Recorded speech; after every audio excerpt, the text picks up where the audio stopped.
గ్రామస్తులు మన గ్రామంలో ఉన్న స్కూలు తన చదివిన స్కూల్లో ఉన్న పిల్లలకు తన వంతు సహాయ సహకారాలు ఏవైనా అందించాలన్న ఉద్దేశంతో మరి ఈరోజు హై స్కూల్లో ఉన్న పిల్లలందరూ కూడా షూస్ వితరణ చేయడం జరిగింది.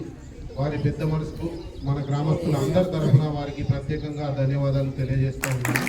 పిల్లలందరి తరఫున మన గ్రామస్తులు అందరి తరఫున మన అలా పెద్ద మనసు తీసుకొని మన స్కూల్కు చేసినందుకు మనకు వితరణ చేసినందుకు ఆయనకు ప్రత్యేకంగా ధన్యవాదాలు తెలియజేస్తూ ఉన్నాను.